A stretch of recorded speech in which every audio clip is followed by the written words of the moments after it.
Streaming. Oh my God. Okay. I think maybe I'm live. Let me see what's going on over here. Um, Not in the normal spot. So sorry it took me a minute to figure out what was going on and why I wasn't live, even though I thought I was. If you guys could give me sound check, let me know if I sound okay or if the audio needs to be adjusted at all. Live and working, says Vaz. That's awesome. Thank you for letting me know. Video and audio is okay. Good deal. I've got some people. There was a few people here waiting. Seven Catter was here. Jason Budney, Vaz, Alexia, Skynet Laboratory, all here and hanging out. Super appreciate that. Um, so yeah, like I said, not in the normal spot. I'm actually sitting on my bed right now, and I can't bring myself to go out into the studio right now for any length of time. My Jason Benny says live video and audio are good. Awesome. Ask Carbon says, hey man, how's your health? Long time. Yeah, it's been a long time. That's kind of it's a great question that I wish I had a great answer to, if I'm completely honest. All of my, I got some blood work done a couple of months ago and all my numbers came back pretty good. Especially considering all of my underlying health conditions and whatnot that I've been dealing with for the last decade or so. Despite all of my numbers looking good, I don't feel great both mentally and physically, um, and that's why I've been gone for a while.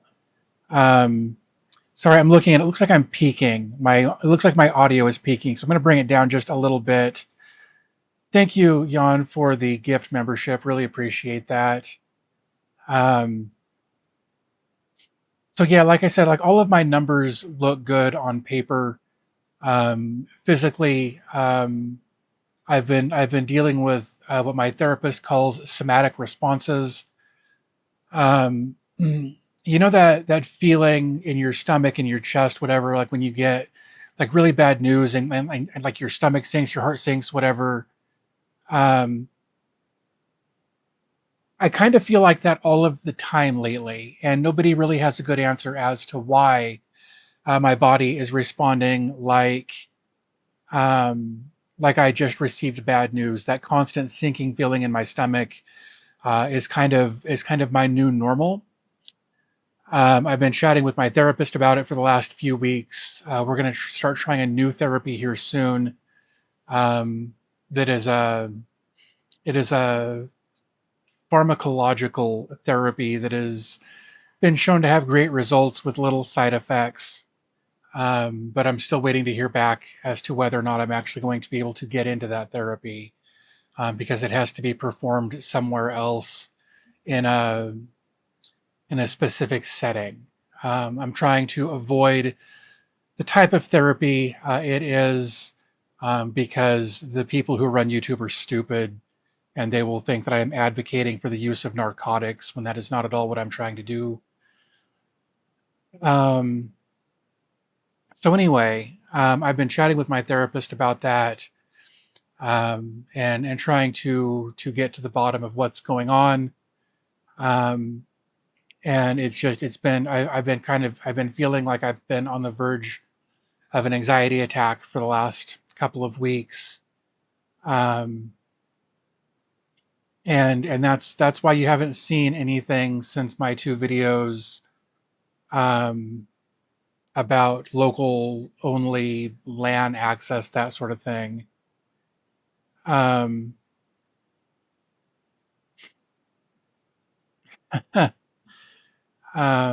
Jan says, good to see you. You can be live. Yeah, thank you. I appreciate that. Alexia says, the sound is good enough. I appreciate that too. Helpful Tech DIY says, looking good, man. Welcome back. We all missed you and care. Good luck. Feel better. Thank you. I appreciate that. Um, and then Vaz says, I think you can fix that with coming to Europe for at least 2 week vacation, dude. I genuinely wish I could do something like that. But after having to buy a car recently, that's unfortunately not in the not in the cards for me. And I just realized the other day I don't have a passport anymore.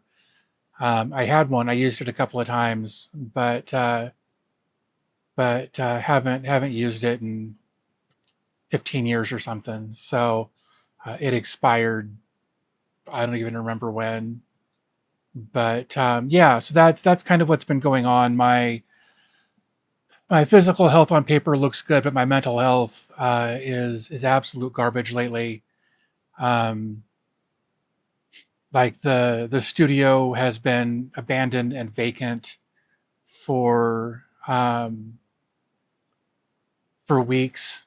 I've been trying to get out there. I've been trying to convince myself to go out there and do what I'm doing here. But there's something about being out there that just causes me to shut down. The place is a disaster. It looks like an abandoned house.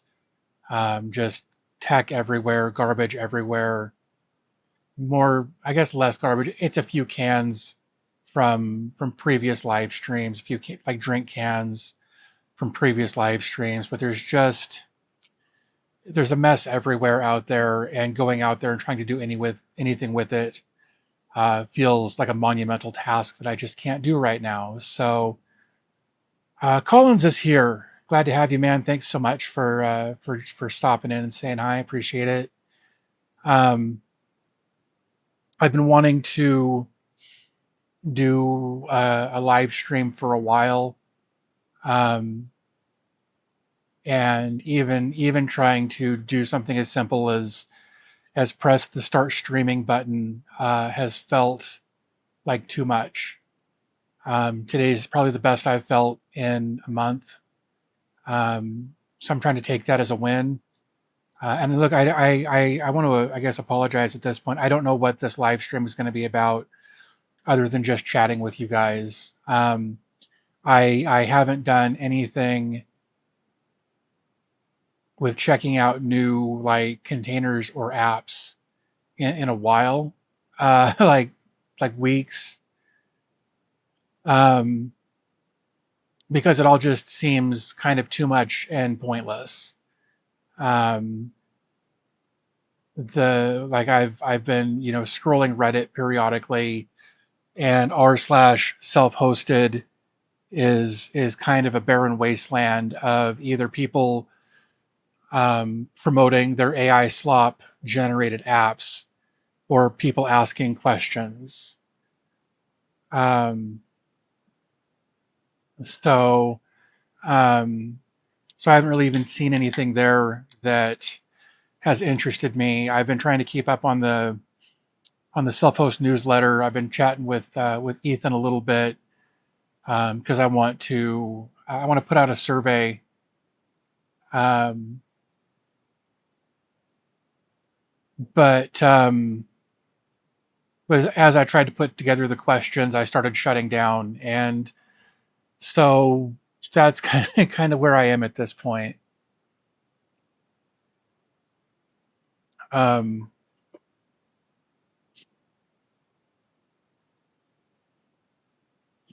let's see. Vaz says live stream theme, life and stuff. We're happy to see you and to be here with you. I appreciate that. Like I said, I've been trying. I've been trying to work around whatever this nonsense in my brain is, um, but I don't know what it is, and it's hard to pinpoint it. Um,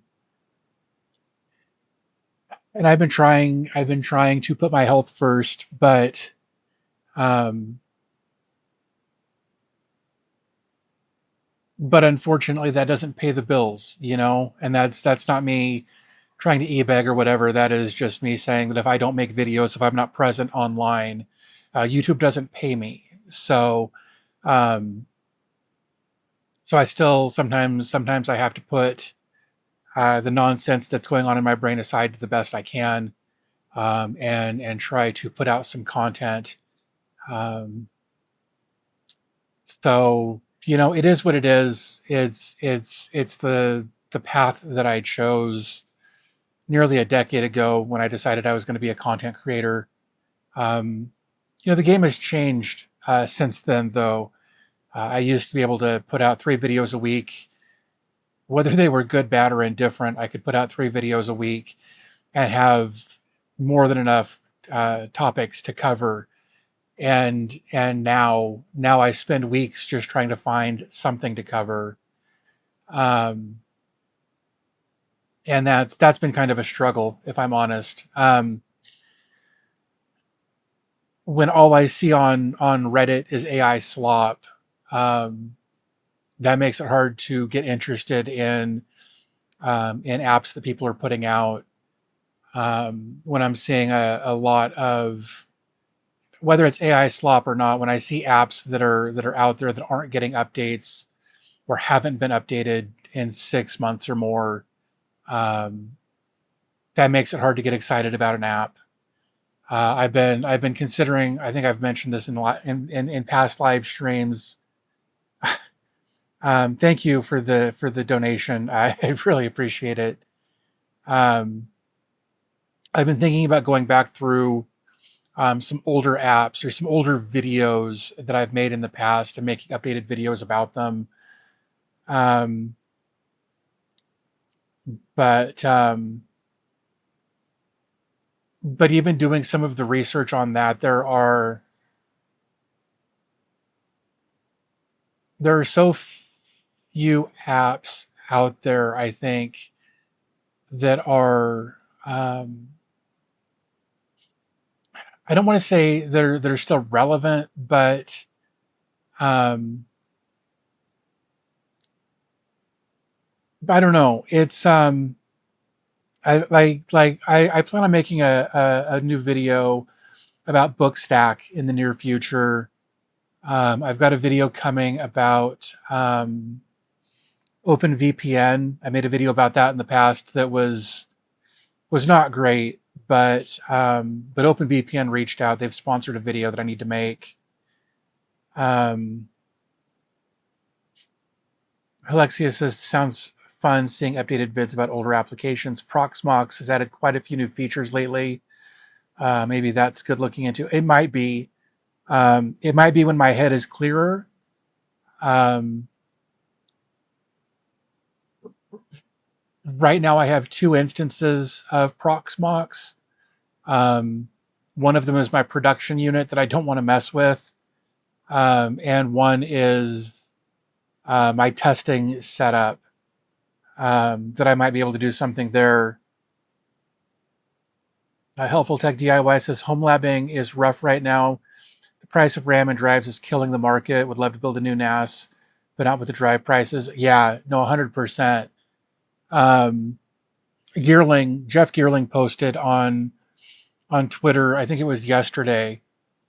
He was at a computer store and was looking at the price for NVMe drives, and I think it was a 4 terabyte. I want to say it was a Samsung drive. Was on sale for $2,800. And that was with an $800 discount. So it was normally like $3,600 for a 4 terabyte NVMe drive. But even looking at like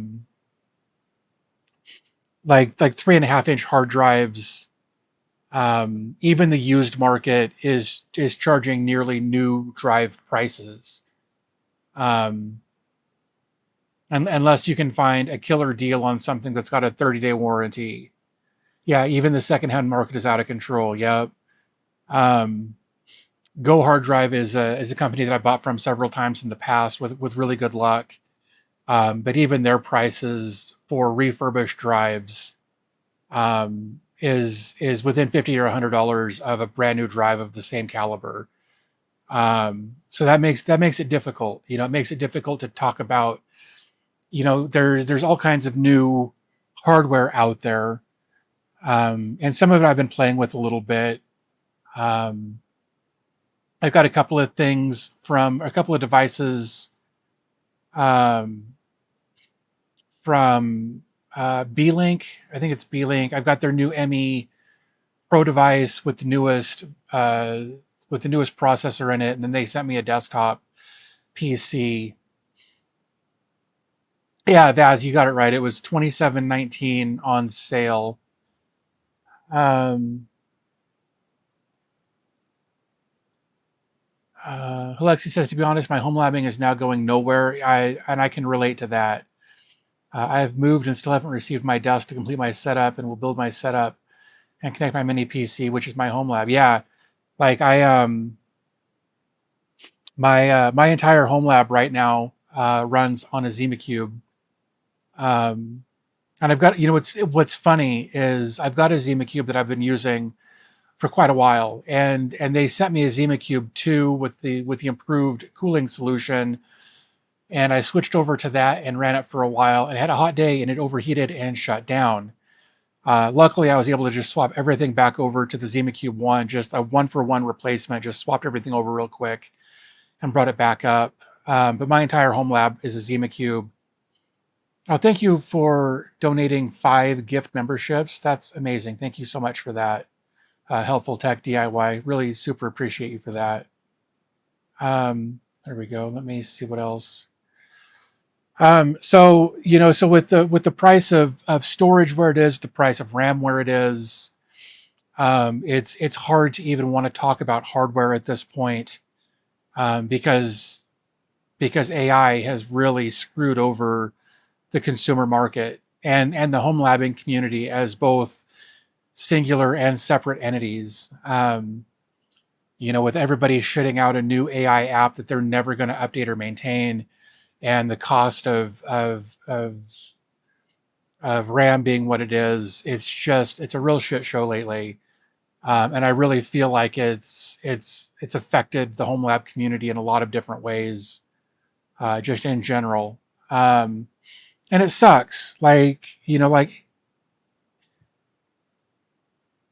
It sucks that the consumer market doesn't have the ability to convince, companies like SK Hynix and Micron and whoever the other big players are, that we still matter. It sucks that we can't do that. Um, that we, because we don't have the collective buying power that the big AI companies have. Um, and that's really affected everybody, from somebody who needs a computer for work or for school, for somebody who wants to start being or start taking their privacy more seriously and getting into home labs, that sort of thing. It has really killed the market for everybody, across the board, except for the big AI companies, and that's just mind-boggling to me that the consumer. I guess it shouldn't surprise me. The consumer can suck it basically as far as tech is concerned, and I don't know that there's anything we can do to. I don't know if there's anything we can do to fix that. Jason says, "Yeah, I'm praying none of my hardware goes belly up." Yeah. Um, Raps Calories says, my conspiracy theory is that investment on AI doesn't slow down because it isn't about AI at all, but to drive consumer computing out of the reach for average people. I don't necessarily disagree with that, because the more people like us bring everything in house, so to speak, and host our own apps and try to the best we can remove our digital footprint, the less data there is for marketing companies and data brokers to sell, so they can't price gouge us on the fly when we go into Walmart or Kroger or wherever, because there's a we've got profiles built on each and every one of us that are, hundreds of pages long, about the likelihood that we will or won't pay a certain amount for a given product. And I don't think that is a conspiracy theory. I've seen a lot of media on those topics, and the more we try to take our privacy seriously, I think the more they will go all in on trying to price us out of our ability to do that. So Rabs Calorie, I don't necessarily think you're too far off. That said, I don't know that the home lab community is the responsible party for that, but I think they're definitely trying to make sure that we keep paying the subscriptions for everything. Whether it's for MyFitnessPal or LastPass or whatever. I think the goal is to keep us paying 10 or 15 bucks a month for every little app that we need in our lives, and that's um, it's nickel and diming people all over the world to the point where they can't afford to do things. The price of everything has gone up. Wages have stayed stagnant in the U.S. for the most part. Um, Housing is out of reach for most people, um, and I only see a bigger disparity coming between those numbers as we continue to move forward. I don't think it's going to get better anytime soon, and I don't know what the solution to that is. I don't know what's going to flip that over. We had the housing crisis in 2008. There was kind of a reset until the banks got their big bailout and laid most of their people off. Um, I don't know what the fix for it is, but um, it's definitely an issue. Um,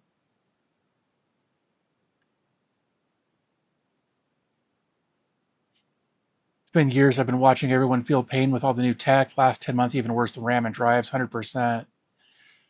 That says the AI bubble has begun to crack. Many companies are rehiring staff to replace AI because token prices, and this month, it's some interesting resignations on the big AI guys. Still, prices are insane, and I don't think that's going to change. I don't think it's going to change because so many AI companies bought up so much stock years in advance that the new foundries can't be built in time to do anything about it. And those new foundries are going to cost billions of dollars and are going to have to do something to make sure that they earn their money back in a timely fashion. So their prices are going to have to be up for a while. And I feel like it's going to be years before we see any kind of reprieve from it. Um, I don't think there's enough money in the world for big AI companies to turn a profit based on current valuations. Um, Boycotting does nothing. I agree with that. Um, Good thing about AI, my old laptop never supported battery stop start charging at a certain percent. I debugged the charge cycles. Exact memory access is changed, implemented using AI. Okay. I see a thin client future. Yeah. Where you buy your little web TV and pay a sub for even tracking expenses in a calculator file. Um, we've actually seen that. Windows tried to do that with Windows 365. I don't even know if that's still a thing, but I know that they tried to do that for a while with the thin client setup there. And look, the reality is, for a lot of people, a thin client's perfectly acceptable. But they will track every keystroke. They will monetize it in every way that they possibly can, whether it's the monetization of the thin client itself or the data that they collect. Every aspect of a thin client future would be monetized to the point where we would have it effectively zero privacy on anything. Yeah, it's to their advantage for us to not do what we do. Um, XRP Swan says, I'm still on Windows 7 and stubbornly accumulated high-end hardware from 2016 to 2018. I can only imagine what you guys are going through. I actually really liked Windows 7. I think Windows 7 was probably my favorite OS. Um, I think it's kind of a toss up between Windows 7 and Windows XP. Um, but I can say during those years, I wasn't what you would call a super user. I wasn't real tech savvy. Me getting into tech has honestly only been within the last 10 years or so, maybe the last 15 years if you want to get into like when I was doing web development and that sort of thing. But I was more about writing code for web development than I was about hardware and operating systems and that sort of thing. I knew nothing about Linux until probably 10 years ago. Um, they don't want us to have hardware. They want us all on screens with all processing as a service done in PCs. Yep. Maybe we can invent replicators and then we can replicate drives. Wouldn't that be nice? I know some companies are spinning up old hardware like motherboards and RAM CPUs. Yeah, I've seen some of that. I don't know how long that's going to last. Um, but it sucks that we have to take a generational leap backwards to be able to make tech accessible. Um, and if they've got the ability to manufacture DDR4 or DDR3 and the motherboards and processors to support those things, man, I don't know. It seems like they could be doing more for the general consensus or the general consumer. Because even those prices I feel are out of reach for most people. I mean, when people are paying 60% of their monthly income on rent, there's not a lot of money left over for for things like new computer parts and that sort of thing.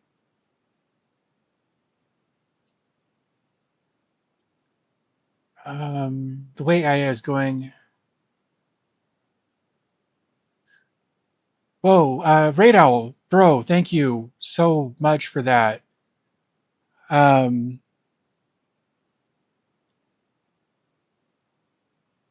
I thank you so much for that, Raid Owl. Seriously, I really appreciate that, and I agree. It says tech YouTube is in a bad spot. New hardware is too expensive to really show off stuff for the everyday beginner user. Self-hosting home lab software is mostly solved. AI is killing tutorials. It's just rough. Got to find what interests you and roll with it. And I think I think you're 100% spot on, Raid Owl. I genuinely do. Um, and I think that there you've said two things simultaneously that have been a real issue for me. Um, Self-hosting and home lab software is mostly solved, and then finding something that interests you and rolling with it. Like, it's hard to find new topics to roll with when most of the AI or most of the home lab stuff has already been covered. I don't remember the last time I saw a new app that was really worth creating a dedicated video about. Um, and that sucks.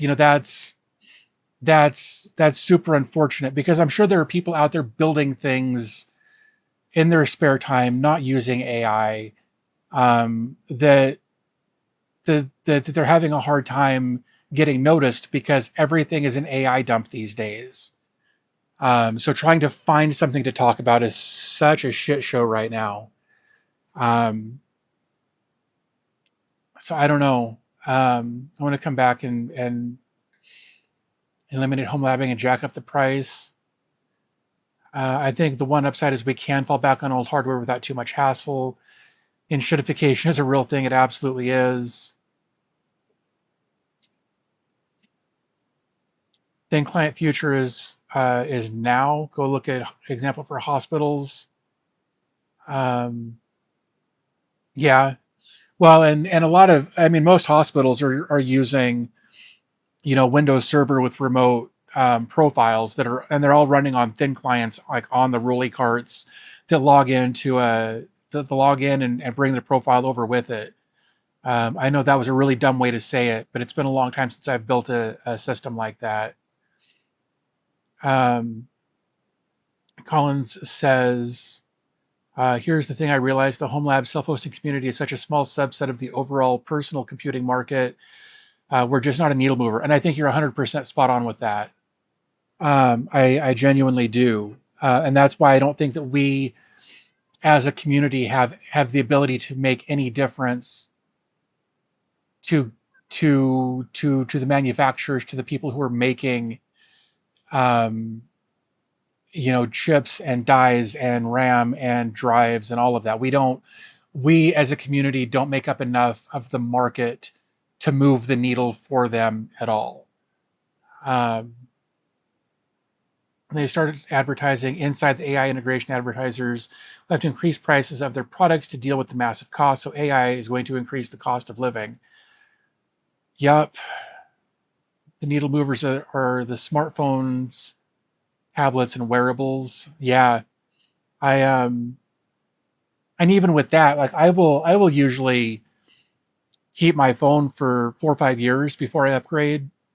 My wife is the same. Like we don't move on the new tech as soon as it drops. I used to be that guy. Like I never waited in line for a phone or whatever. Um, but as soon as the initial hype of something had died down, I would switch to it. And now I usually when I upgrade my phone, I will buy like last year's remanufactured phone for a fraction of what it would cost new.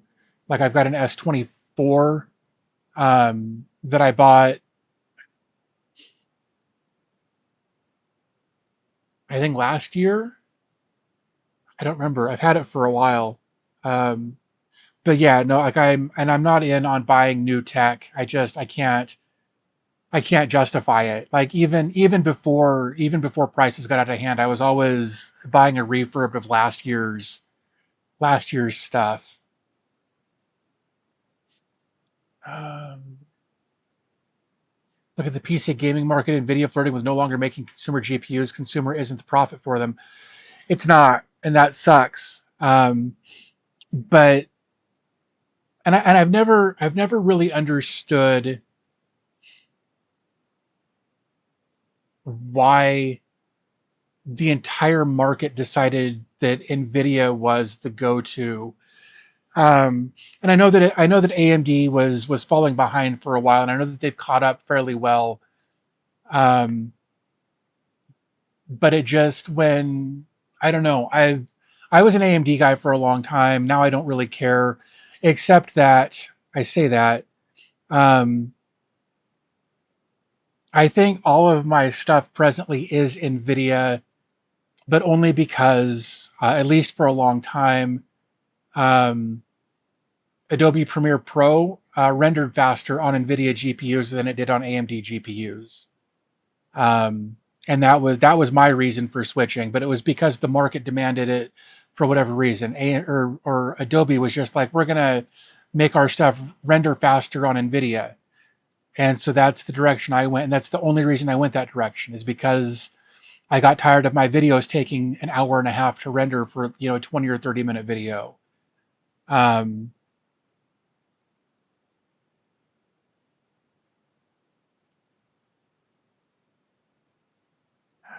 XRP Swarm says DB Tech is actually an anchor of freedom. I've said it before. Um, Rock Capital. It's so obvious that the powers that be do not want the common people to have their own tech. Raw capitalism is here. Yeah. Um, yeah, because look, the more they can make us log into their servers to complete tasks or do our daily computing or whatever, the more they can capitalize on it. The more and once they've got us, by the proverbial nuts, then they can start jacking up prices on that too. It's a big shit show. The circular AI money machine will deflate eventually, and then the market can adjust. AI isn't going away, but the bros need to leave. I agree with that. Gaming and home, damn it, where did it go? Gaming and home lab market is not big enough combined. That's true. Borg Swarm says things keep going the way they are. I see a huge fallback in older tech that's not been made to the dump sites yet. Purchase of new stuff will thin to the point of non-existence. In the meantime, because I think you're right about that, but in the meantime, the price of old tech is going to start competing with the price of new tech because there's going to be a supply and demand issue. And then some douche canoe is going to, buy pallet after pallet after pallet of old tech to create false scarcity and then jack up the prices the same way the diamond market has been controlled for 80 or 90 years. They're going to create a sense of false scarcity and jack up the prices to make it kind of a wash to buy old tech or new tech. And maybe my tinfoil hat is on a little too tight, but I think there will be an inflated sense of scarcity on old tech as well here before too long, and prices on that will skyrocket as well.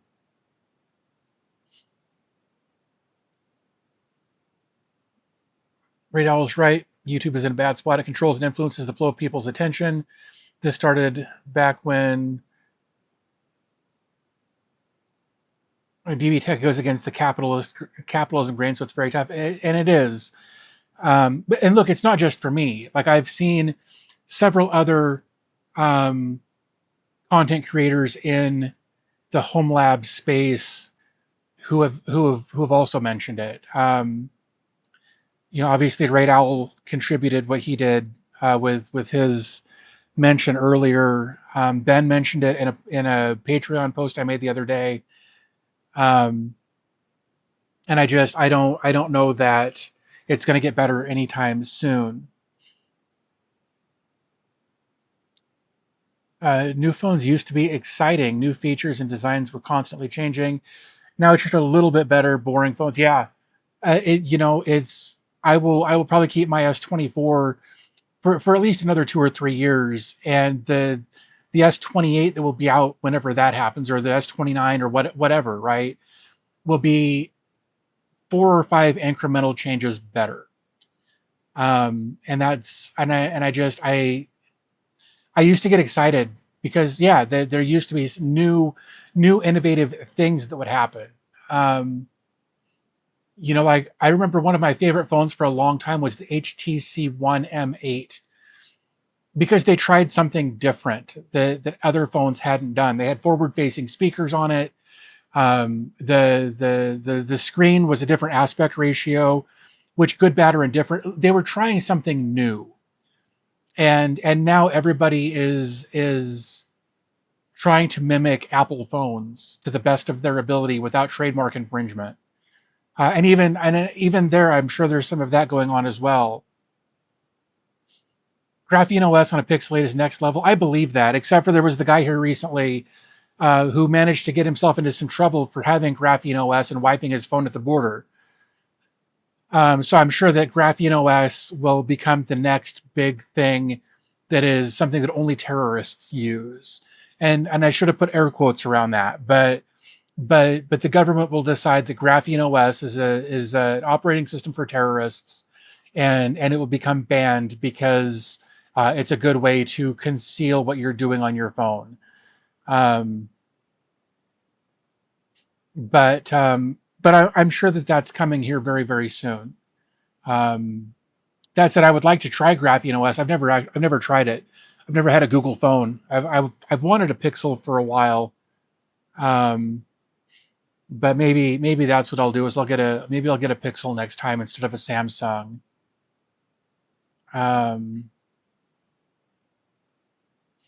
Vaz says new phones these days, instead of new real features, are all about new to this model. It now comes in pink and with AI features that work 20% of the time. Yeah, like I've got AI features on my phone that I can't disable, or I haven't figured out how to disable. And that kind of pisses me off. I don't want my phone giving me updates that I didn't ask for, because it's snooping through my phone to figure out what I'm doing with it. I hate that. Used to be hyped about phones. Now the Pix 90 Graphene fulfills all my needs. Yeah, I may look at getting a Pixel phone next time. Jason says I'll be using my iPhone 15 until it dies. I used to get a new phone every year or two. Until they break your phone with a software update that is accidentally on purpose. They will do something to make the phone next to useless, and then basically force you into getting something new. Colin says lobster used to be peasant food. Yeah, they used to serve it in prisons because it was cheap and plentiful. Yeah, and now it's flipped. It's funny how that happens. I use a Nokia 105 dumb phone, but a Pixel 8 is cheap enough, and Graphene OS makes it better or faster, and and privacy and control is so different. US made first generation arrest. So, yeah, I have the Nokia Flip 2660. I like it up until I have to send text and then swap the SIM back to the A52. Old tech is going to skyrocket and become more obvious to more people what's going on. Yep.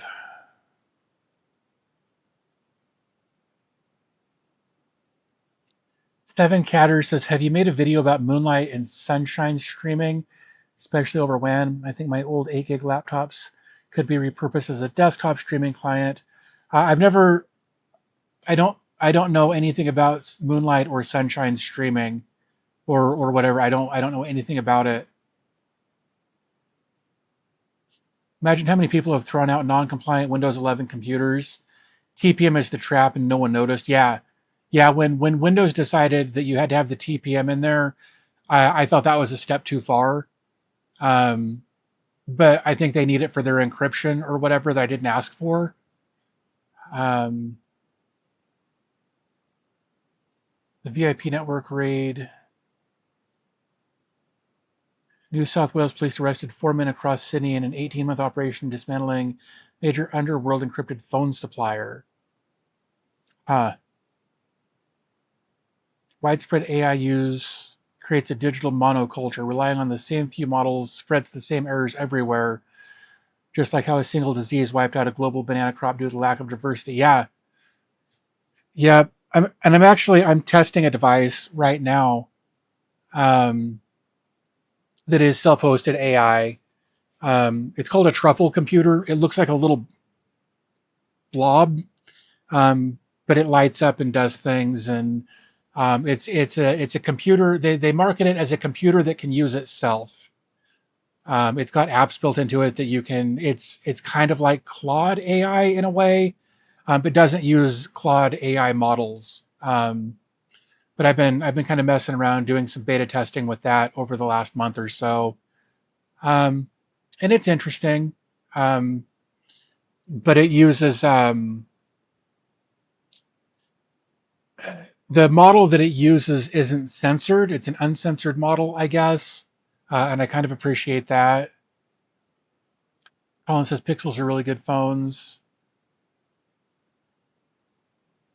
Numa says good to see you. Well, thank you. Thanks for stopping by. You're right about the OS equals terrorists. In this instance, Sam Tunick actually obstructed justice and he simply could have handed over his phone for confiscation. However, a few years it will be illegal. Yeah. What about a Jala phone? I don't know what that is. I don't know I don't. I'm guessing that is spelled or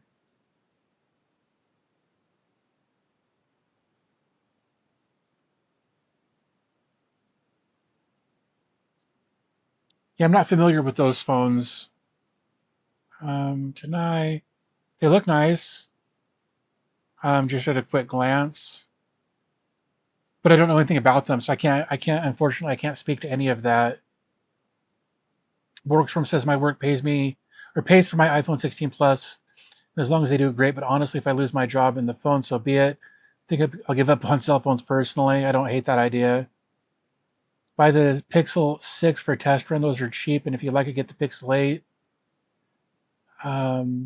The dude with the duress pen thing didn't obstruct anything. It was an illegal seizure. He had no obligation to hand over his phone or unlock it. He wasn't under arrest. See, that was kind of my thought as well. I've seen some interesting things about, people not being let into countries after their phone was searched because they spoke ill of the country's government, or had jokes or memes about the leadership of that country, so they weren't let in as a result of that. I feel like that's an overstep, but I'm not a constitutional lawyer, so I don't know what the laws actually allow. But I think First Amendment rights kind of play in there at least a little bit.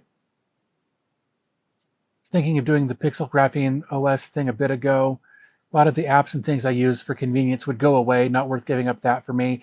And I've wondered about that for myself. Like, how much would I actually have to give up on my phone for convenience and that sort of thing? It's one of those things that I haven't done enough research into to decide if it's something that makes a lot of sense for me to do. Um, Cake in a Cup says in Australia you have to supply the passes if the device is on the warrant, and if you destroy, there's an automatic time in jail. But I don't know that he had a. I don't know if he had a warrant. Like I genuinely don't know. Holophone runs on Sailfish OS and is still able to install Play Store Android apps. Sailfish kind of sounds familiar. I think it's a privacy first thing. But as soon as you put the Play Store on there, like a lot of that anonymity and whatever goes away. Not illegal. He was on the other side of the border, and the states have been applying that tactic since at least 2000, from what I can see. I have a phone that I only use to travel, and that's probably the way to do it. Like I think if I was somebody who was going to travel across borders, I would get a burner phone um, and just travel with that and leave this here. Um, I think Numa. I think that's probably the right way to do it. I feel that the authorities are too gullible. I wouldn't trust somebody in that position to give the correct pen, right? Um, well, and I think that speaks to a larger issue, and it's not just I think it's a very similar thing, and I know I harp on this a lot, but I think there's when we're talking about like what Jason said there, I feel the authorities were too gullible. I wouldn't trust someone in that position to give the correct pen. They put they try to fill the positions of whether it's ICE or border authority, YouTube moderators, Facebook moderators, whatever. Right? They try to fill all of these roles as quickly as they can with the least amount of training, and they just figure there's going to be some fuck ups along the way, and they will deal with those little hiccups here and there as they go, and correct and do whatever they can to correct after the fact.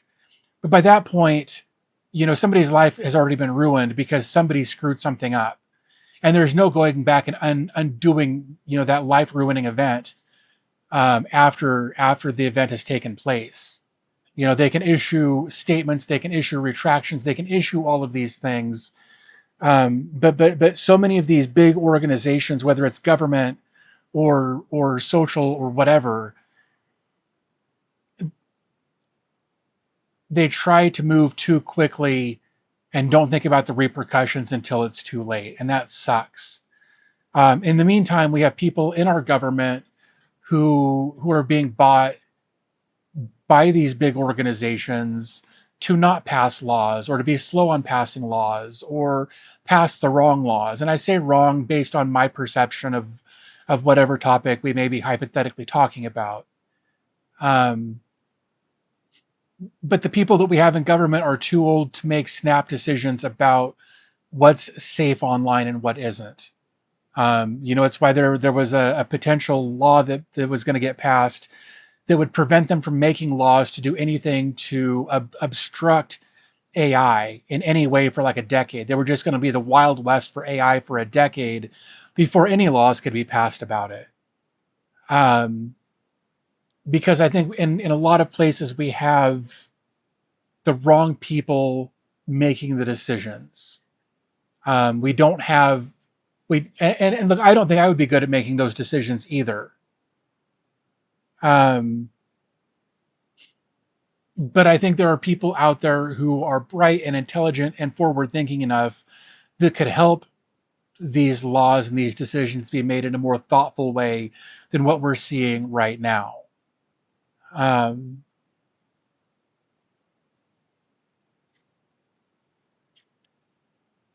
Excuse me.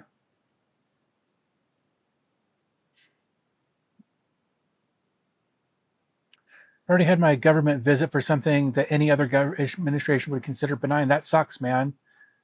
Seven Catter says, is the Discord server locked down? It shouldn't be locked down.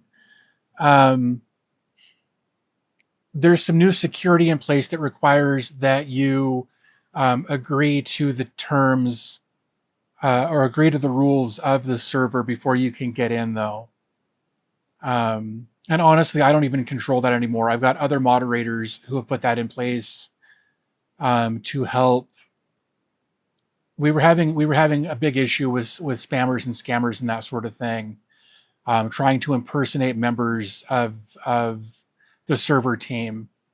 Um, so we had to put some restrictions in place to make it a little harder to get into. Um,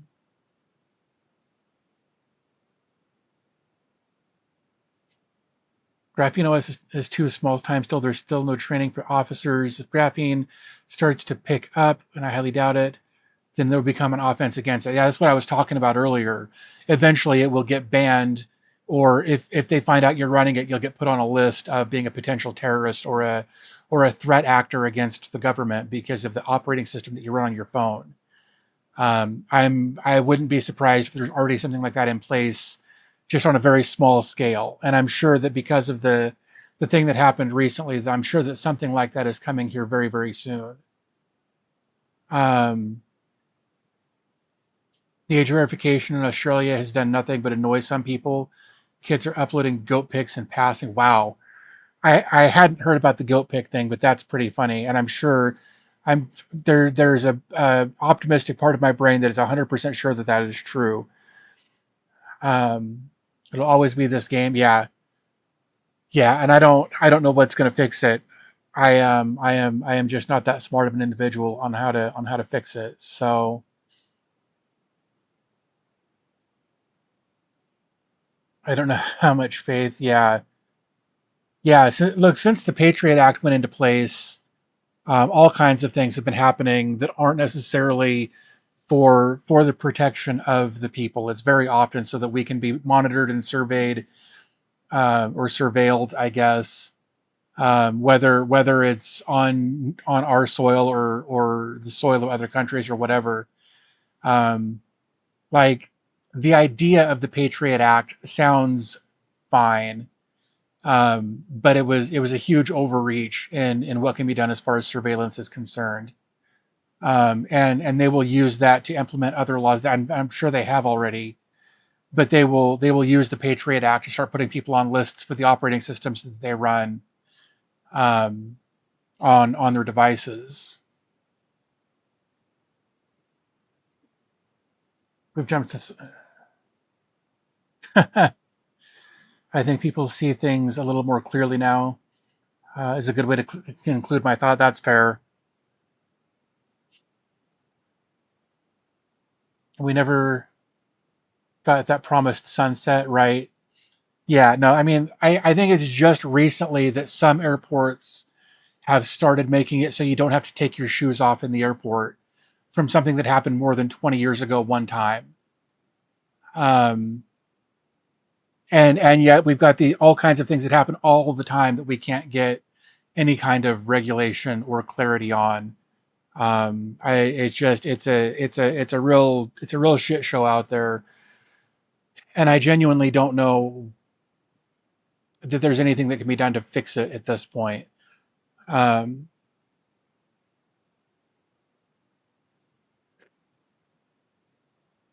like I've always kind of had a thought that the United States is too big with too many people to be a single country. I've always thought that we needed to split the United States up into several countries so that people can have what they want and lead the lives that they want and not be persecuted for living said life. Whether there are so many different things that people are so very, very adamant about. And I think if we were to split the country into if we were to split the US into like 10 different countries and do like they do in Europe with an open pass to travel between, um, but just understanding that each country has its own set of laws. Um, I think I think that's really the only way to fix it. Um, but again, I'm not necessarily the smartest guy in the room to actually have an educated opinion on that.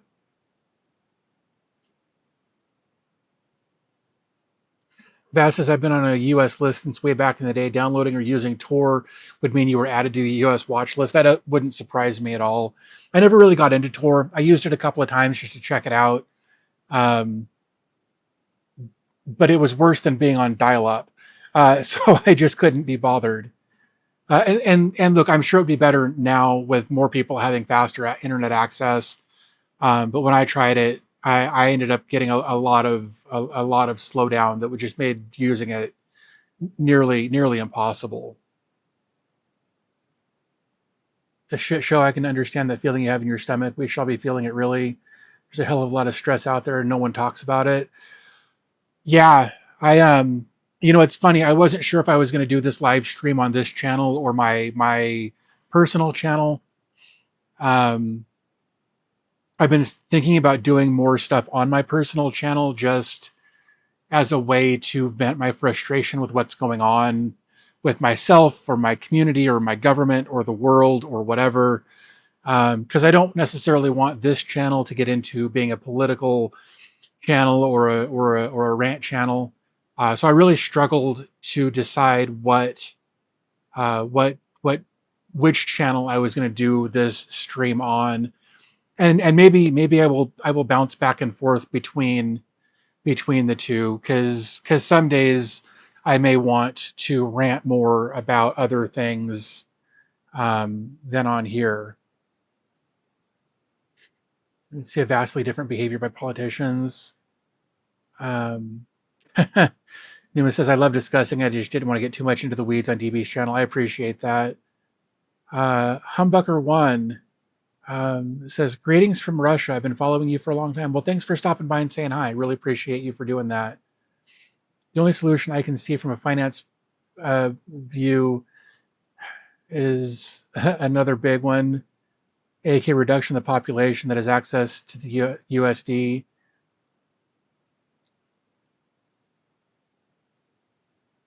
Newman says, I was checking out some Russian DNS traffic hiding technique just recently. Interesting.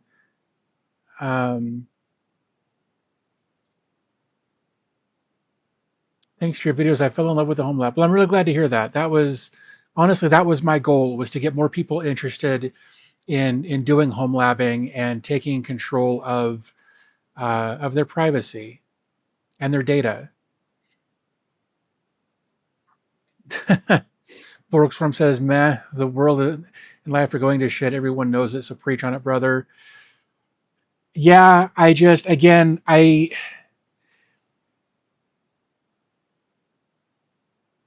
necessarily want to alienate the people who are just here for the tech. I want to have some delineation between the two. So I don't know.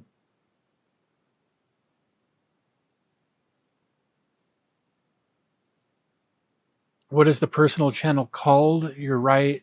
You have 109,000 subscribers, but only 30 of us live. Yeah, I actually hadn't checked on that. But that doesn't.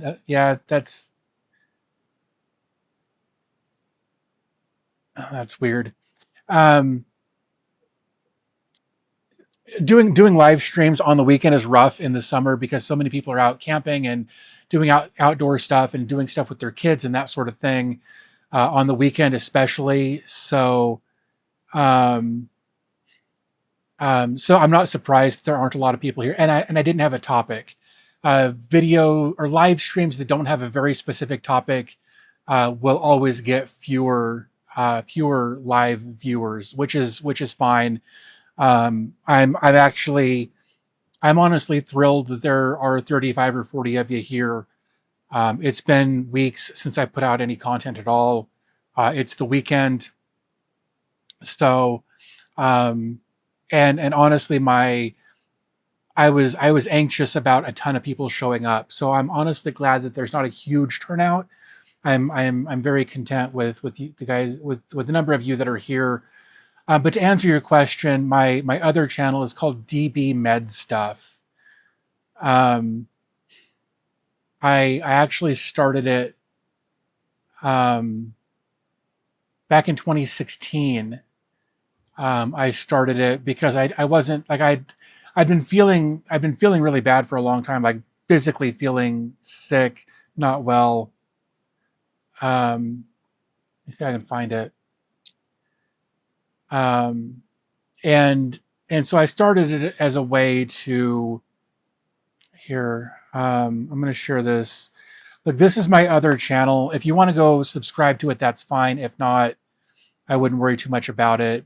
I will try to cross post where I can to let people know if I'm going to do a live stream over there. I could scroll.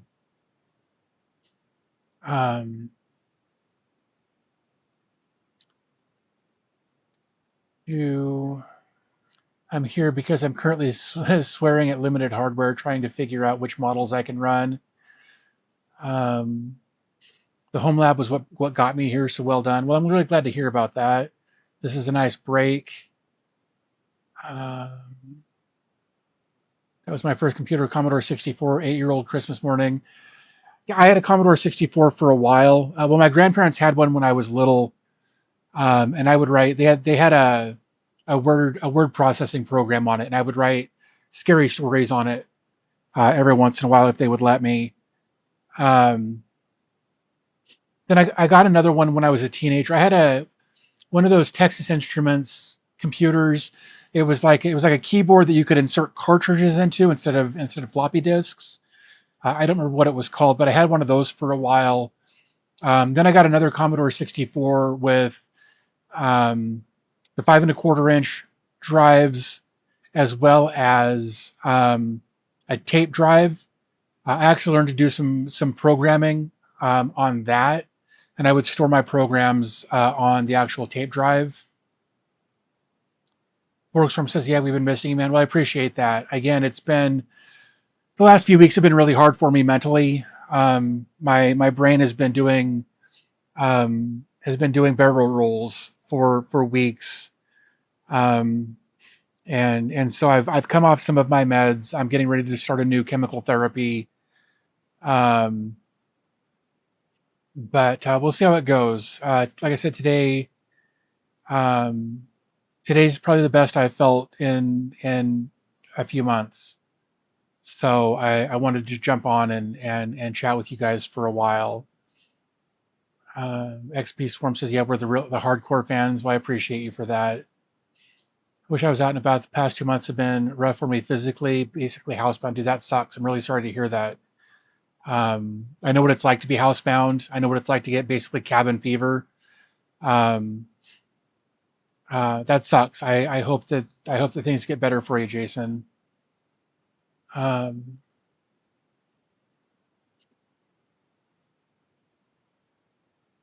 Here, the government blocking has long outpaced the Firewall of China.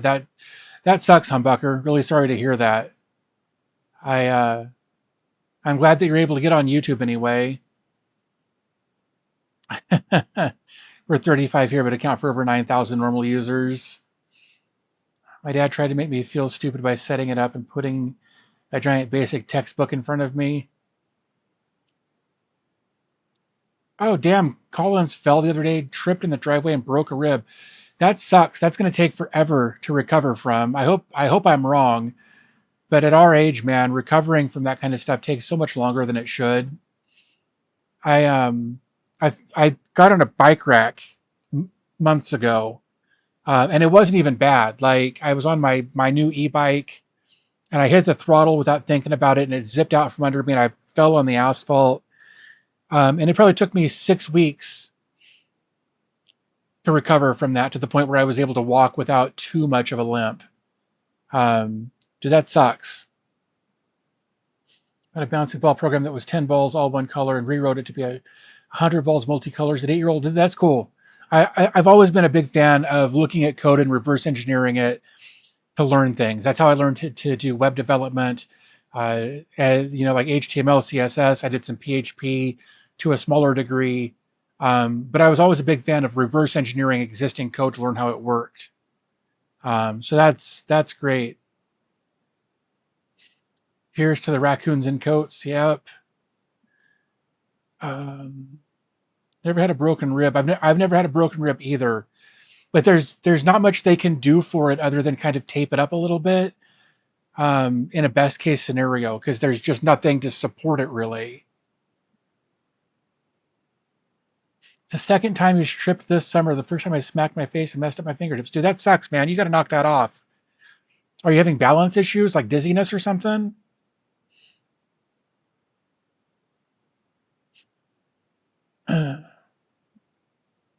Right click, view source is how I learned HTML. Same.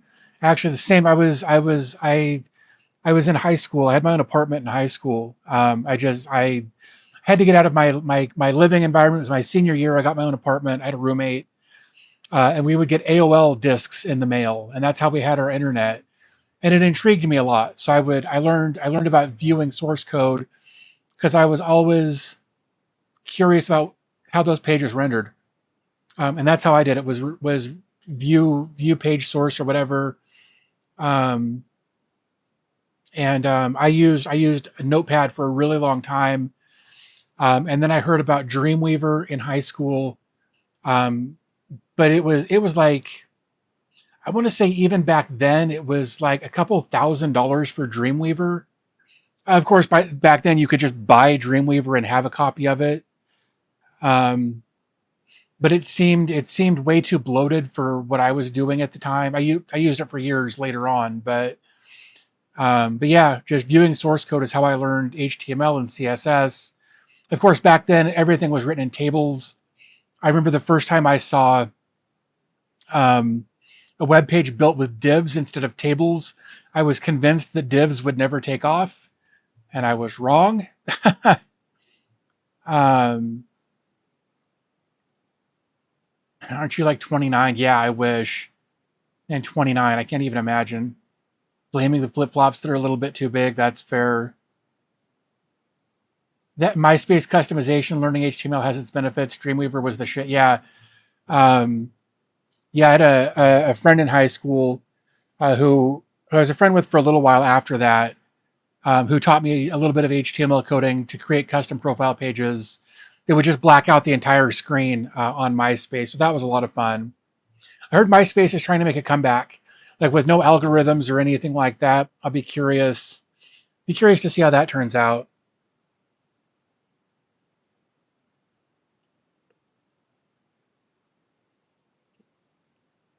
Nested tables, yep. Started with Notepad, ended with Dreamweaver. Cracked, yeah. I have to be very careful not to trip. My walking steadiness isn't good from multiple back issues. That sucks, man.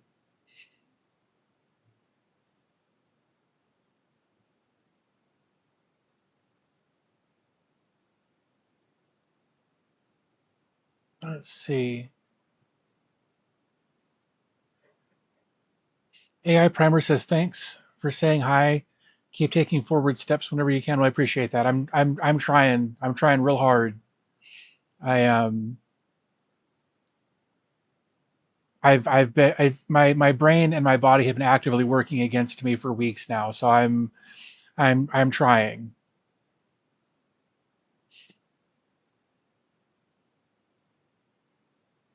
Flash animations. Yeah, I never like I tried to do some Flash stuff, but I was never good. I was never good with Flash. And then when hackers started exploiting it and creating viruses out of it, I I kind of lost interest. Learned ActionScript when I should have been doing C or even Java. Yeah, ActionScript was for Flash, and I never it never made a lot of sense to me. Towards the end of her pregnancy with the twins, my wife expanded so much that the twins broke her ribs. Jesus, that sucks, man. Started with Front Page, moved to Dreamweaver. I did some stuff with Front Page for a while. Had a lot of fun with Front Page. MySpace was cool for discovering new music. Yeah,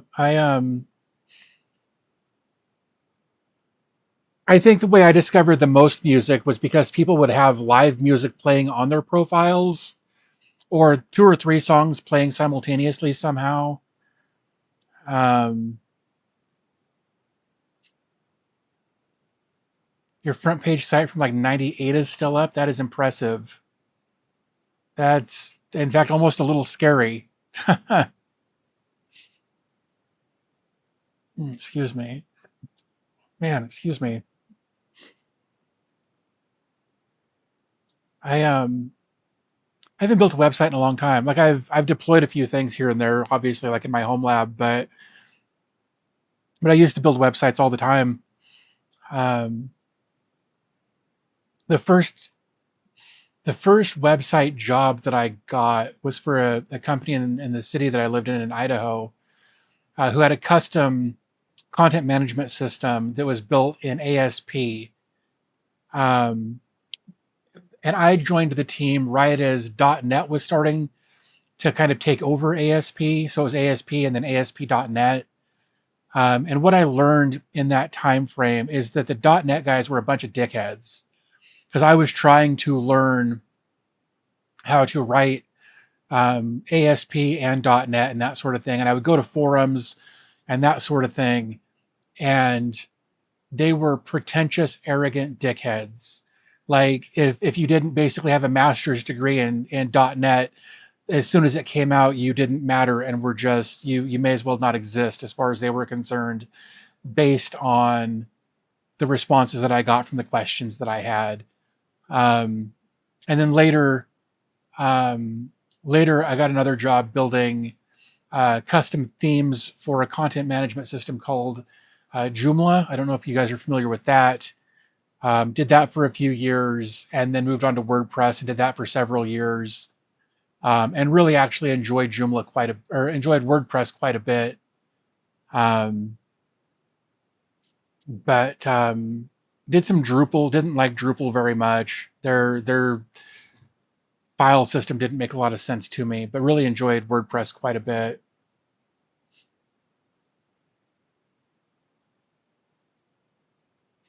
And all my music from open network shares on my college's network. My roommate and I would browse the network neighborhood to see what we found, and then just copy it to my computer. Yeah, that's not a bad idea, but of course that was bad security back then. I'm so old. I remember when domains were free. I don't remember that, but I remember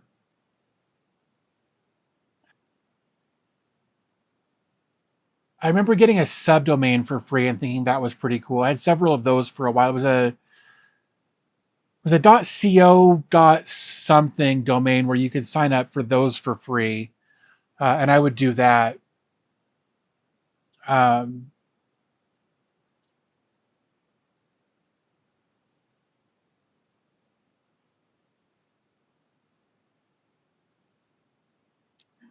it's an old artwork set of mine from a bunch of Bryce 3D images. I'm not familiar with Bryce 3D. Just sort of abandoned as the family life took over. That makes sense. I worked in IT for trading firms. My first website was for a hedge fund, 10K for a week's work. Also, those .NET guys are the I use. Yeah, they're absolutely the I use Arch, by the way, type of guys. 100%.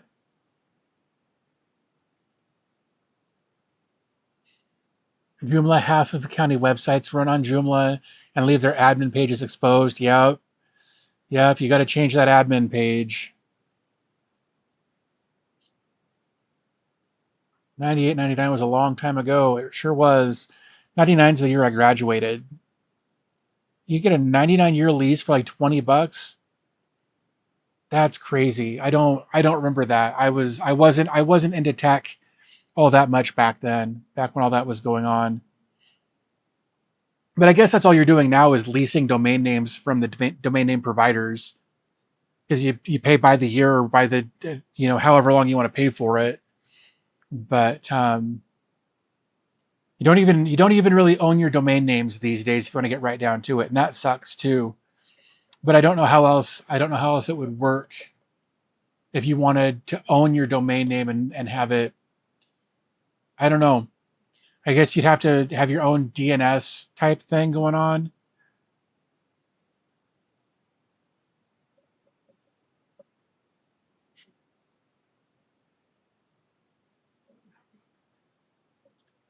CompuServe. Yeah, I'd forgotten about CompuServe. That's pretty old.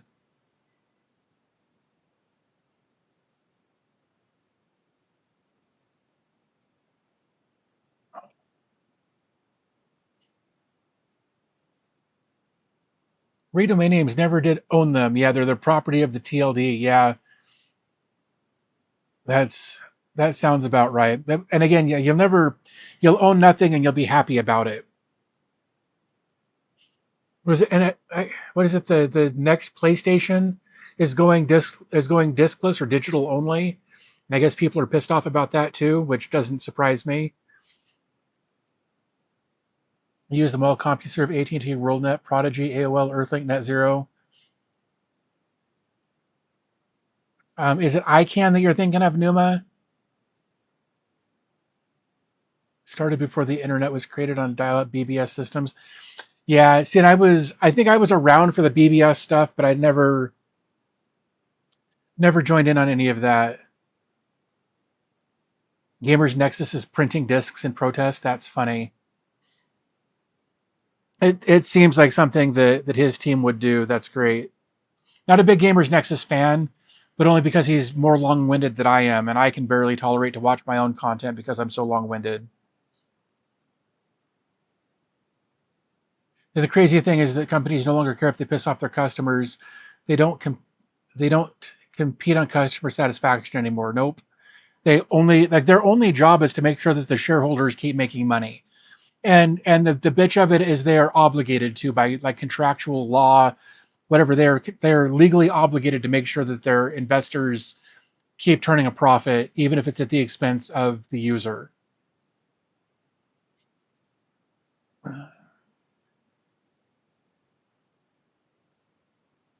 Do a lot of people here use Matrix to communicate? I think I tried setting up a Matrix server once and didn't like the process, and I gave up on it. Brainworm would have got me eventually. Yeah, I don't know. Like when you said whatever that org was, ICANN just kind of popped out of my face before my brain could engage. So I'm glad I got it right. I got my old domain in '93. Nothing. Just a request through your ISP. That was till my ISP went under in '99. Damn.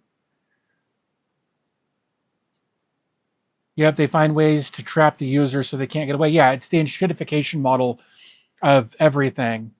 You start with something that looks good on paper, that works really well, that does everything you want it to, and then they start adding advertising and they start taking away things and taking away features and doing things that only make the investors money at the cost of user satisfaction.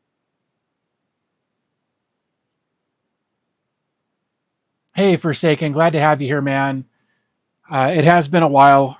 Today's a one of my better days, so I wanted to jump on and chat with you guys for a while. So I'm glad you're here.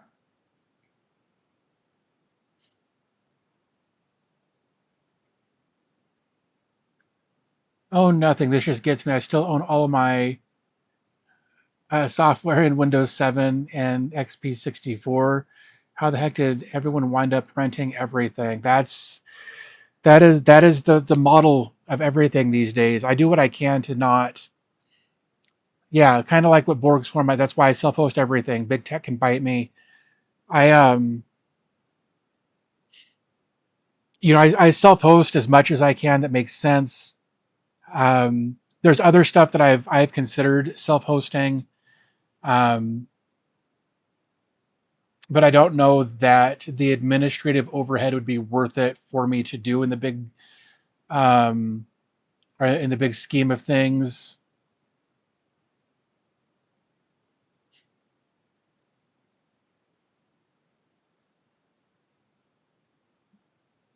I think there may be a surge in closed system that stripped the crap out of the internet experience. That'd be nice. You know, it'd be nice if my TV didn't spy on me. It'd be nice if my phone didn't spy on me.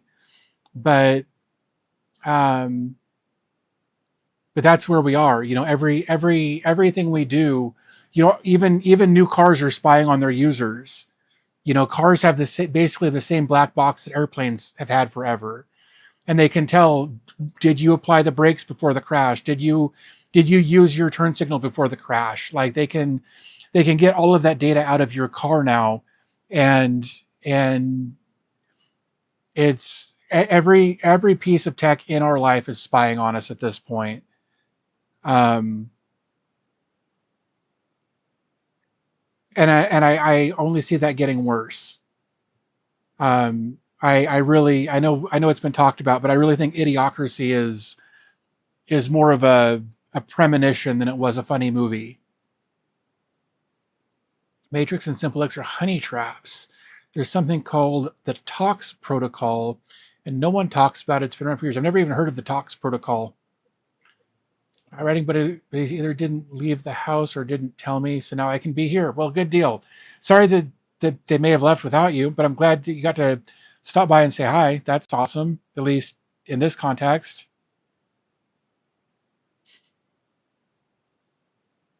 QTalks is like Graphene OS. It's safe now, but when the masses start using it, it'll get targeted. But hey, everyone uses WhatsApp, so we're ahead of the game. You know what's funny is I don't use WhatsApp. Isn't that one owned by Facebook?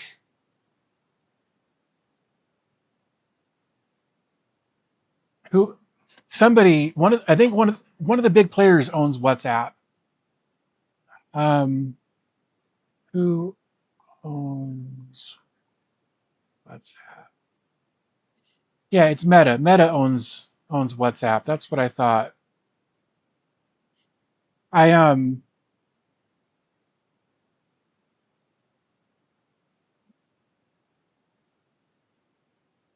Yeah, what's okay? That's what I thought.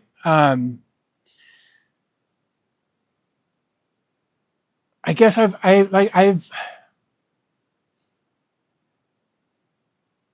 the only time I ever get asked to use WhatsApp is when I'm dealing with a Chinese company that wants to stay in better contact with me instead of using email. They will ask for my WhatsApp information.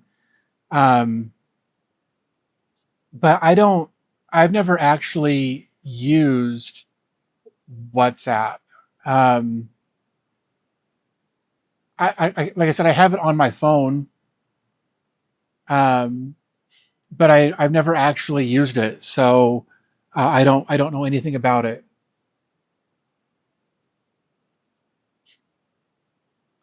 Self-hosted messaging apps problem is getting everyone else to use them. Family and friends just think I'm crazy. No, I get that. I've got a couple of group chat. I've got one group chat in particular that is on Google Chat that I wanted to move off to a private server. Um, and I don't know if I was having a bad day or what, but I just couldn't get the server to come up and stay working properly. I ran into all kinds of issues. Um, so we're still on Google Chat because it was the easier solution.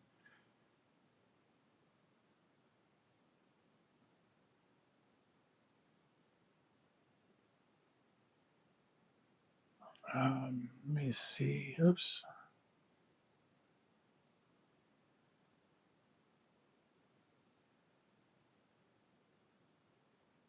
And that always jumps.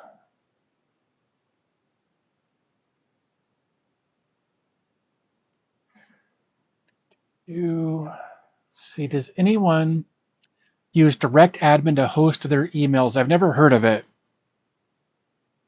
Never heard of direct admin to host email. It's $5 a month and really simple.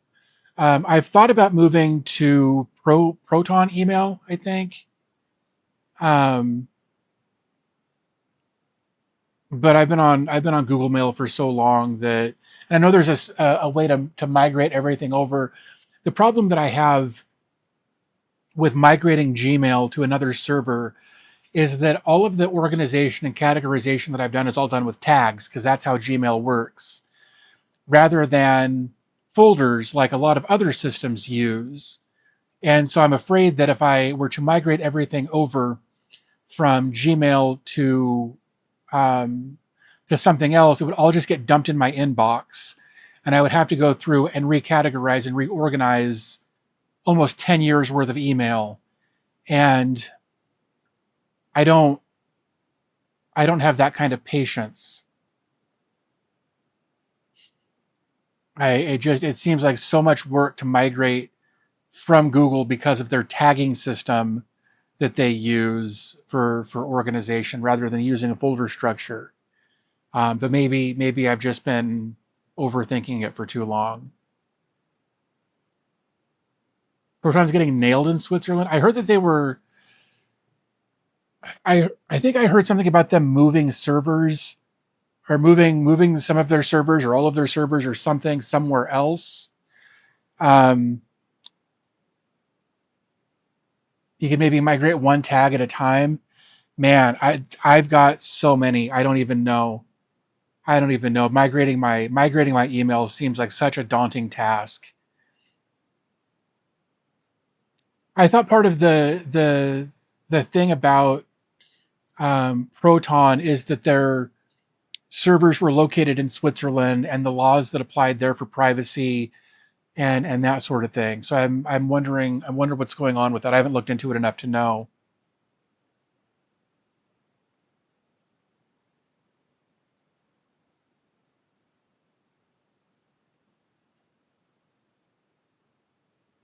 They're thinking about moving it because of possible new laws there. Gotcha.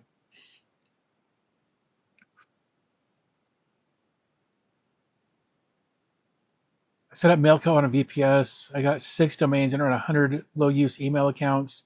Never had a problem with it except for the first month or so until the IP rep was established. Yeah, and that's the IP reputation can be such a son of a bitch. If anything goes wrong on your server and your IP reputation gets mangled at all, then all of your mail starts going to spam folders for everyone else, and that sucks.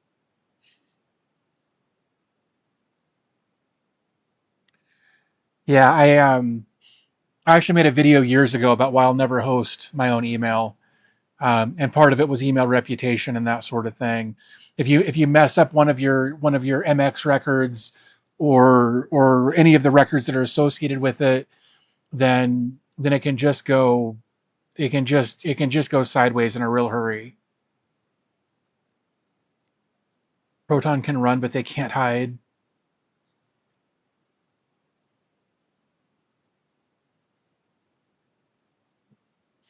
You could just start using a new email. I've thought about that.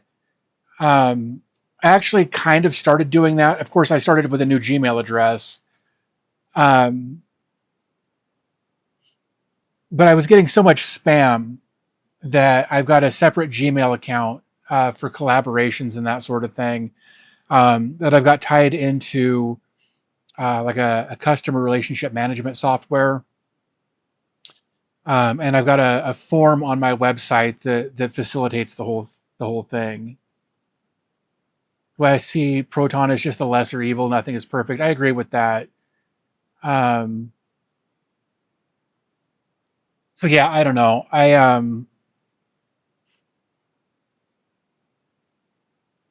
Email is just one of those things that I don't like to deal with. I set up a website for a company, and they were it was an awful company to work with. It was like the owner's son who had a huge ego complex. Thought he was right about everything when he knew nothing about what I was talking about. Um, and when I moved everything over to the new server, I screwed up their MX records, and they didn't get emails for 2 or 3 days before it got sorted out.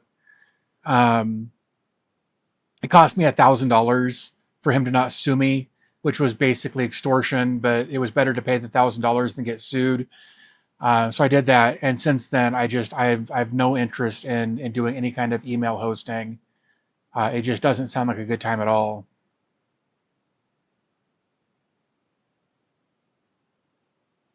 Run 5 email servers for the last 20 years. I'm pretty comfortable with dealing with it, and now I not know what to look for. It's not for noobs. No, it's definitely not.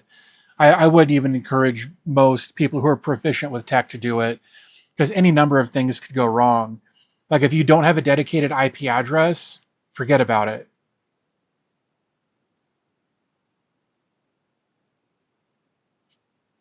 And But even then, like if you're using a VPS, then that's still not your hardware, right? So it's still technically not yours if you wanted to get real granular about it. Um, and the ISP service that I have currently doesn't have dedicated IPs as an option, which sucks. I told them I would pay them more per month if they would give us a dedicated IP option. Um, but they said it was coming. That was a year and a half ago or something. So I don't know if it is coming or not. I've looked into it. Like I've checked my account. I've looked into my account options, and I still haven't seen anything about a dedicated IP.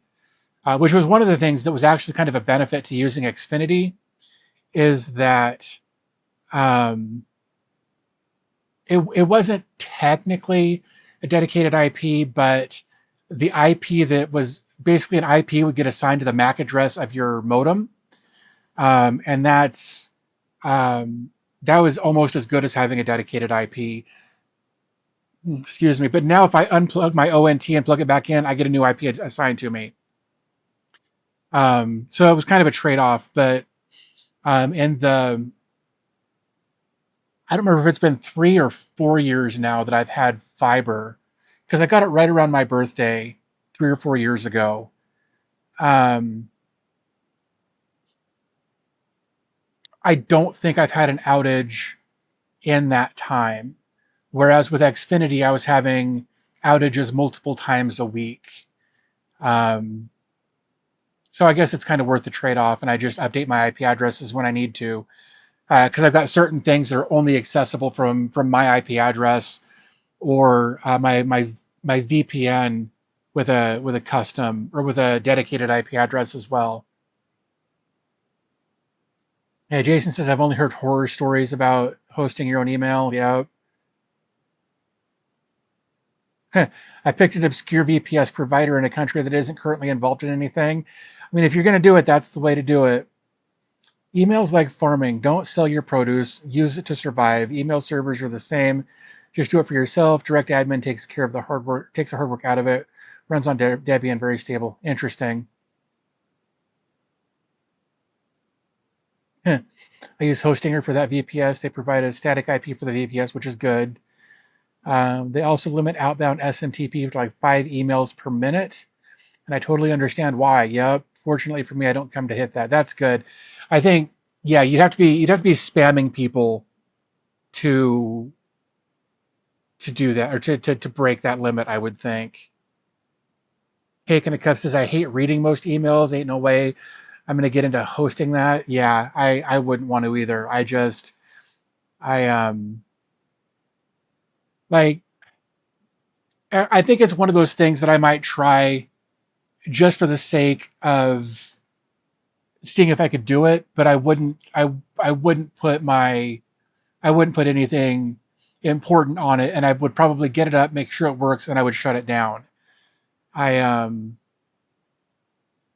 I don't think I would leave it running for any period of time at all, because it just seems like too much of a headache.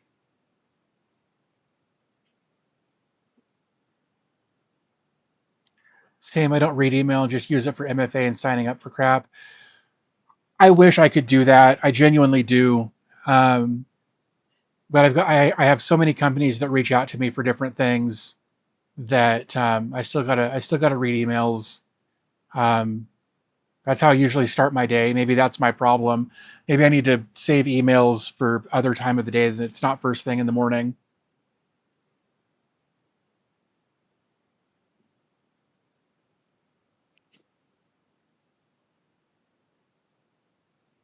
Mm.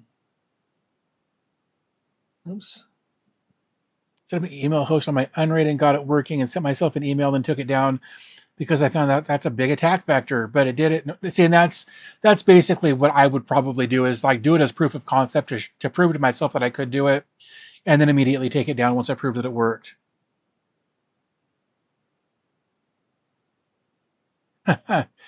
XRP says, funny, there are few direct admin videos out there. It's scarce. Might have found your new video because you're the guy that explains it best. I don't know about explaining it best. I can explain it in a way that makes sense to me. Luckily, it usually makes sense for most people, though I do get comments pretty regularly of people letting me know um, that I didn't explain it well enough for those people, and that's one of the things that I've learned uh, over the years of doing these videos is that there is a 0% chance that I can explain it well enough for everybody, and that my content isn't for everybody. Um, I used to respond to every comment that I would get, um, but it got to a point where it was taking over my life. And now I respond to some comments, but not nearly as many as I used to. Um, but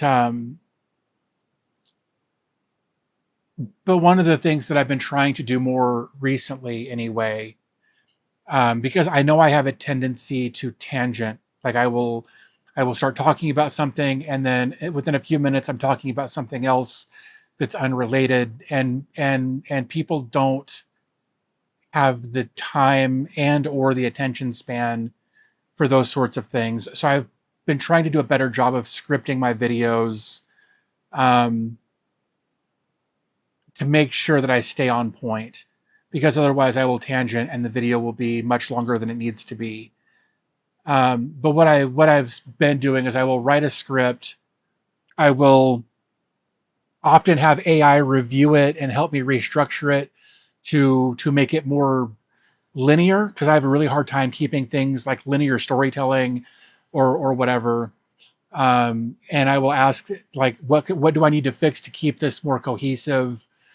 I'll take that into consideration, adjust what I need to adjust, and then I will sit on it for a day or two, and then I will reread it to make sure that it sounds like something I would want to record or possibly even watch.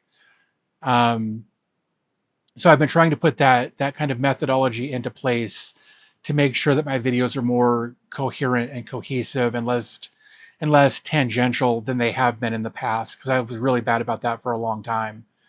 Um, but it wasn't until last year that I was diagnosed with ADHD, which I think explains a lot about my personality. And I don't mean that as a cop out. I mean, I have a lot of the classic symptoms of ADHD. I talk fast. I skip around a lot. Um, and it's actually my ADHD meds, one of them that I've come off of recently, because it was having a huge negative impact in my daily life, and I got real tired of the side effects. So you're really good. Your audience has a huge spectrum of people out there, and some don't even know where the power switch is. That's fair. Borgsworm says I can't even explain stuff to myself.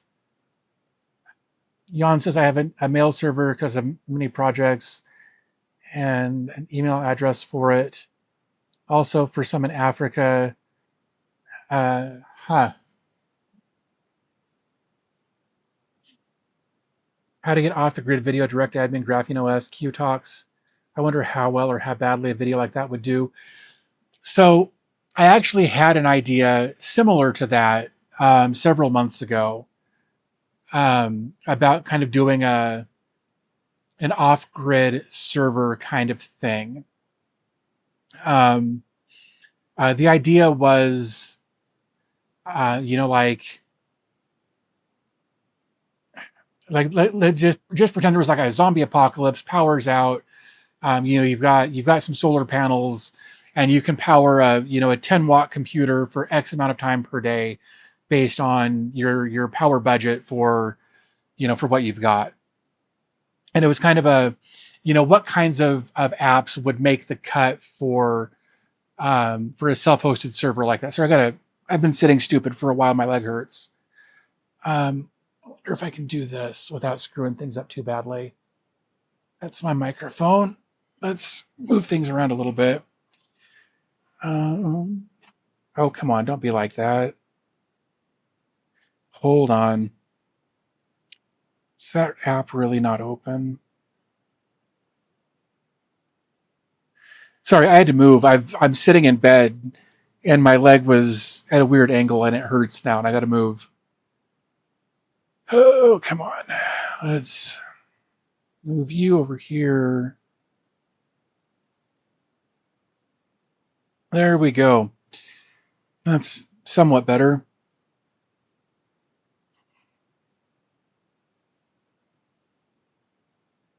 I am on a laptop. I am. But I got one of my good webcams, so it's not a laptop quality feed there, but I'm also on wireless, so that may impact things periodically. I don't know if it has or not yet, but and this isn't going to work either. I just can't win here. But I've thought about doing kind of an off-grid kind of thing, using a low-powered mini PC. The problem, the problem, you see, is that I apologize, guys. I thought that was going to make me more comfortable, and I was wrong.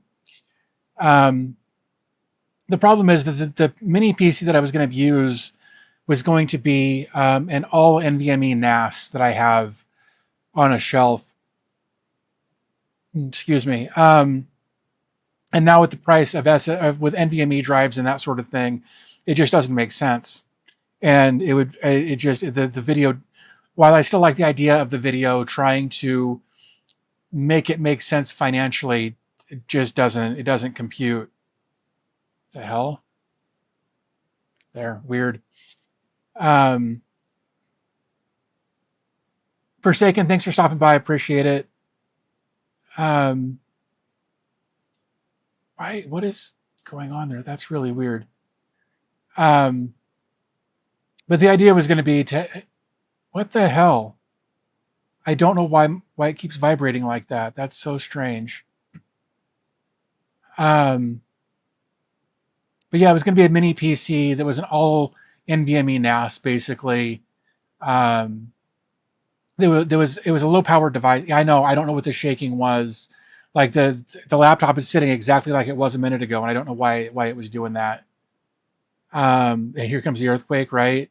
I think I got it sorted. I don't know. I genuinely don't know what it was. Numa, thanks for hanging out. Appreciate you. But anyway, so that idea kind of got trashed because I can't rationalize the video at the current price of tech these days. But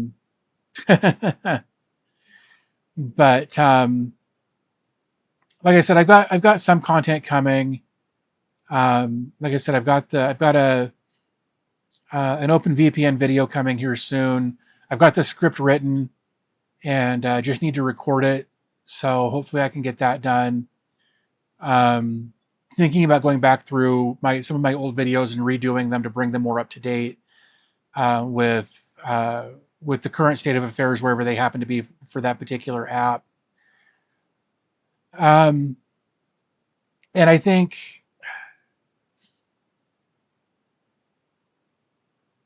I want to start doing more live streams, because I want to keep connecting with you guys. I want to keep these conversations going, whether it's just us chatting about whatever or having a topic or whatever. We may be doing a couple of live streams a week. I can't promise that right now. But I want to do something that's more than what I've been doing. But I also don't want to put myself in a position where I feel overextended. So I got to find a balance that works, even if it's 60 or 90 minutes a couple of times a week. Hanging out with you guys on stream, maybe one in the middle of the week and one on the weekend. I don't know. Oh, that sucks, Vaz. I hope that doesn't hurt for too long. That sucks. But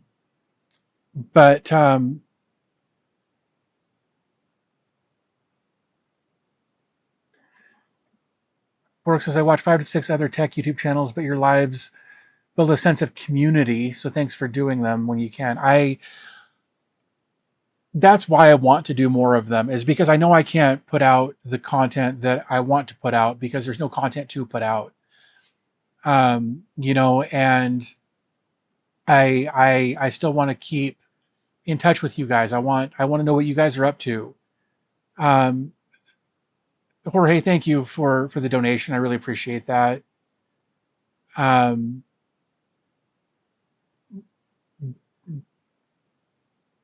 but this is some of like, look, I don't get a lot of social interaction, and this is a way for me to do that as well, and get the opinions of other people from literally all over the world, rather than just people in my neighborhood or at my local grocery store or whatever.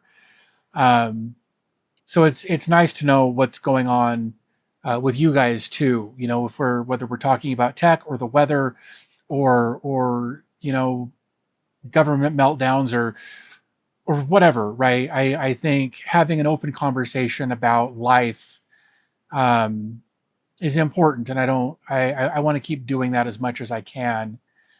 So I'm going to try to figure out a schedule. Like I said, it may be middle of the week and weekend, or might be a couple of times during the week. I don't know yet, but I'm going to try to figure something out so that we can hang out and chat and keep an open dialogue going as far as what's going on in the world, and getting even if it's dissenting opinions on things. I think that's important.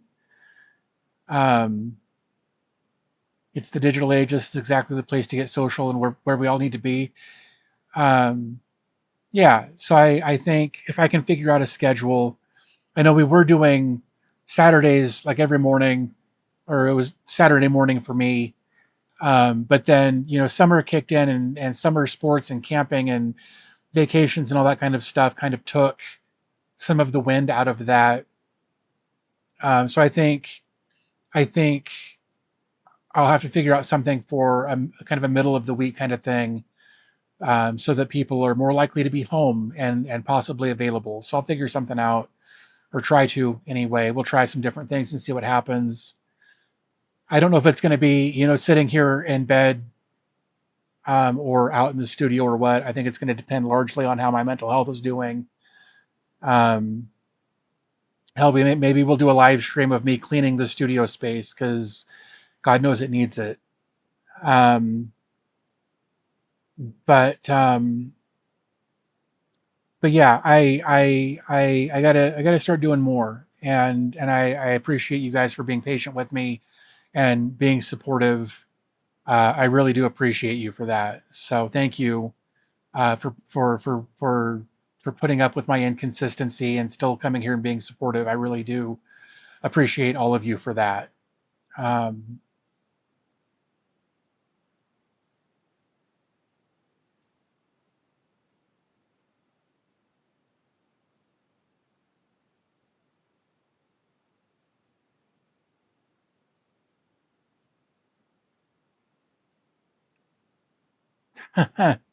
we can be your body double when you clean the server room.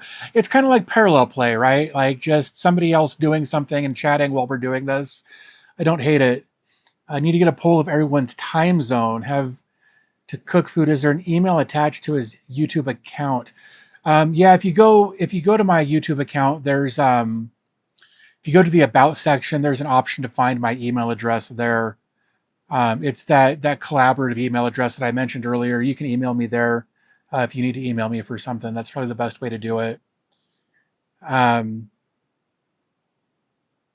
but yeah, no, again, I super appreciate. Um, Would love to see more content on the studio.